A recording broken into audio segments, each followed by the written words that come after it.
another day, another isang buong araw naman ang lumipas. So it's January, first day of February na ngayon. So papakita ko sa inyo kung ano ang ginagawa ko every morning dito sa amin. Every morning kailangan kong linisin yung mga kalat sa labas, mga dahon at mga etats na nakikita ko. Yan. So ito yung mga aso namin. Siya po si White. Siya po ay isang adopted dito. Na-rescue ko siya. Maliit na aso yan. Na-rescue ko pa. Yan. Every morning ito yung ginagawa ko bago ko simulan ang trabaho ko. Alright, let's go and get this day started.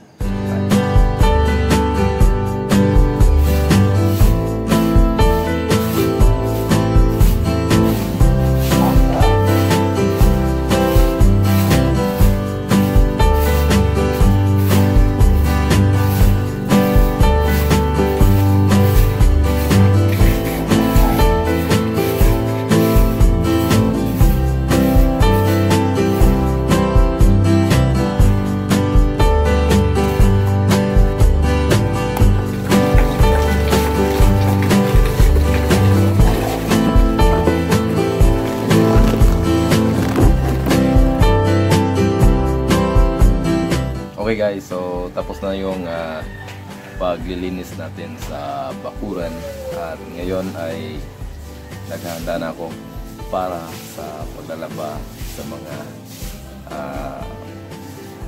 damit ni baby. Si baby ngayon ay naliligo. So si mama ay naliligo sa kanya every morning. So ako naman every afternoon ako magliligo sa kanya kasi si mama is nasa work. So ako ang dito sa bahay. So ako ang magliligo sa kanya every afternoon. Yan yung routine namin dito sa bahay. At saka yung routine din sa pagpapadede. Yan, akin yan. Mula si mama. Yan. So, see you later. Maglalaba muna ako. Right?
way guys. Hi. Hey guys. So welcome to the first vlog of with me and baby Bernice. So today po, yesterday po ay na-confirm na yung first novel coronavirus na victim ay nakapunta dito sa amin sa Dumaguete City. So ngayon ay nandito lang tayo sa bahay sama itong maliit na ito, diba? So ngayon ay nagtitreatment po kami kasi yung baby namin inuubo pa si baby at may dalang sipon. So punta kami sa clinic hapon. Yan, di ba baby? Yes. Yan. So yung schedule ng nebulizing niya is 6 AM, 2 PM at saka 10 PM. So ngayong 2 PM mag-nebulize na naman kami. Diba bata? Yes. So yan, si baby Bernice. So makikita ninyo next vlog ko kasi nasa bahay na lang tayo, nagbabantay ni baby. So makikita nyo sa next mga vlog. Siguro meron pang ibang mga vlog na yung adventure natin. Yan. Looking at the viewfinder ng camera. So okay. So sa mga next vlog siguro meron pa akong idadagdag na iba-ibang mga video. Pero sa ngayon ay ito muna yung first vlog namin ni baby. Diba bata? Makikita nyo yung pumunta kami sa labas. Yan. So if you're wondering yung anong nangyari sa buhok, pero itong plastic ko, may rubber dyan na nilagay ko kasi yan, pahahabain natin yan. Diba bata? Say hi. Hi guys. Hi guys. Ito po. Bata namin. So okay. So bihira na ako makakalabas ngayon sa bahay. So nandito lang ako always sa bahay. So every morning ang ginagawa ko dito is work from home lang. So may ginagawa akong work online. Tapos pantay naman bata. So walang time kailan ako gusto magtrabaho, ayun. Okay. Oh, ang ubo! Naubo siya. Yan. So, abracadabra! Abracadabra. So, ano pala ngayon? Friday, di ba? So, today is Friday. So, papatutulugan ko muna yung batang to. Kasi, kanina pa to nakamata.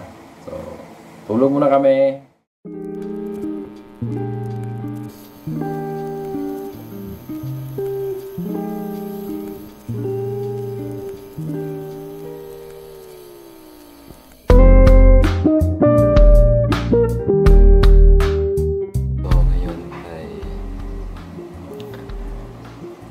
Mag-nebulize ako. Ito yung salbutamol. Ilalagay ko dito sa baba. Liquid siya. Tapos makikita nyo sa likod yung machine. Ito yung mabisang paraan kapag inuubo at sinisipon yung mga bata below 7, I think yung nabasa ko below 7.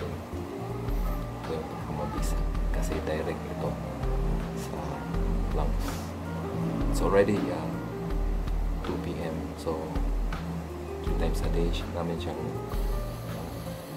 nebulize for 5 days. So ito na. So it's 2 PM, so kailangan ko lang ganito.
Okay guys, hello everyone!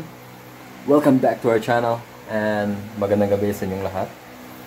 So kaming pong dalawa ngayon ay nagsasama ngayon dito sa aming munting bahay. So makikita mo nyo po itong isang maliit na batang ito. Ano ba yan? Mag-nebulizer na naman tayo. Di pa, so mga 10 PM pa. At kakatapos lang naming maligo. Di ba? Yun, tingnan nyo yung buhok niya, oh. Lantawa ninyo ang buhok. Nagpa-dede muna si Papa sa isang batang ito. Ha? Yung tatay mo, batang ito. Sige. Yan. So vlog muna tayo, ha. Wala muna tayong adventure. Dito muna tayo sa bahay, guys. So kung bago ka lang sa channel ko, makikita mo mga video ko na andoon sa labas. Namumulot ng basura. Yan. Namumulot ng basura sa mga tourist spot kasi yung ibang mga turista hindi marunong magtapon ng ilang basura. You know, hello baby. Hello baby bata. Naapo pa rito. So, hindi marunong magtapon ng basura yung mga turista.